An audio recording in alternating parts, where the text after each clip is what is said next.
Hello viewers, আসসালামু আলাইকুম। আশা করি আপনারা সকলেই ভালো আছেন। আজকে আপনারা এই ভিডিওর মাধ্যমে শিখতে পারবেন কিভাবে পাসপোর্ট সাইজের ছবি তৈরি করা যায়। ভিডিওর শুরুতে যে ছবিগুলো আপনারা দেখলেন, ছবিগুলো সম্পূর্ণ হাতে থাকা স্মার্টফোন দিয়ে করা। তো আমি আজকে শেখাবো হাতে থাকা স্মার্টফোন দিয়ে কিভাবে পাসপোর্ট সাইজের ছবি তৈরি করা সম্ভব। তো কথা না বাড়িয়ে ভিডিওটি শুরু করা যাক।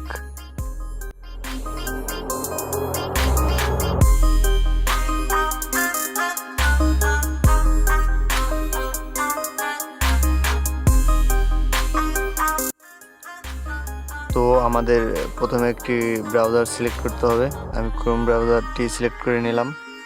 উপরে সার্চ বারে লিখতে হবে কাট আউট প্রো, লিখে সার্চ করলেই প্রথমেই আমাদের লিঙ্কটি চলে আসবে। তো এখানে ক্লিক করার পরে উপরে থাকা 3 ডটে ক্লিক করব এবং বামে উপরে লগ ইন অথবা সাইন আপ একটা অপশন আসবে। তো এখানে আমাদের অ্যাকাউন্ট ক্রিয়েট করতে হবে। তো যদি আপনার পূর্বের কোনো অ্যাকাউন্ট থাকে লগ ইন করতে পারেন অথবা নতুন ক্রিয়েট করতে পারেন। তো আমি একটি জিমেইল দিয়ে সাবমিট করে দেব, কন্টিনিউ, এবং স্ক্রল করে আমাদের একদম নিচে চলে আসতে হবে।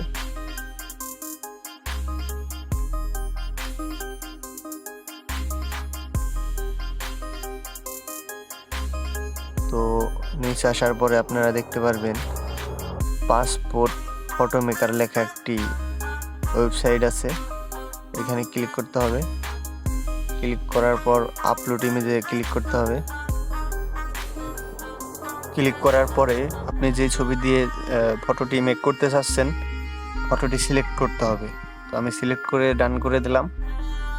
একটু লোড নেবে।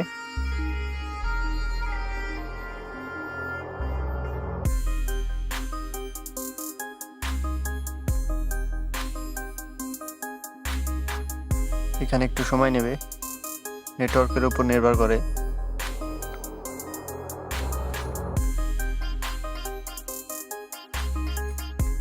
তো দেখতে পাচ্ছেন আমাদের কাজটি প্রায় হয়ে গেছে।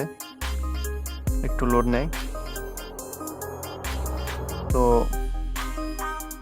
এখানে কালারে ক্লিক করতে হবে। আপনি যে কোনো কালার সিলেক্ট করতে পারেন, যে কালার আপনার দরকার।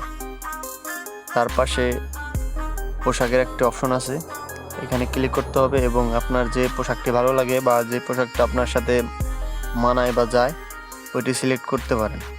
তো আমি কয়েকটি সিলেক্ট করে দেখিয়ে দিচ্ছি।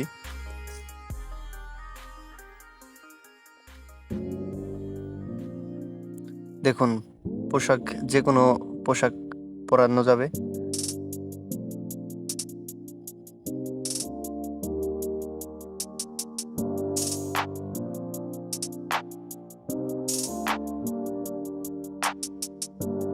তো এভাবে আপনার যেটা ভালো লাগে সেটা সিলেক্ট করতে পারেন এবং ডান করে দিতে হবে।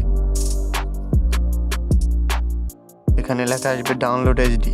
এখানে ক্লিক করলে আপনি যে কোনো ফরম্যাটে ডাউনলোড করতে পারেন, পিএনজি অথবা জেপিজি। আমি পিএনজিতে সিলেক্ট করব। ডাউনলোড শুরু হয়ে গেছে। দেখেন আমার ছবির আউটপুট। তো ভিডিওটি ভালো লাগলে অবশ্যই সাবস্ক্রাইব করবেন।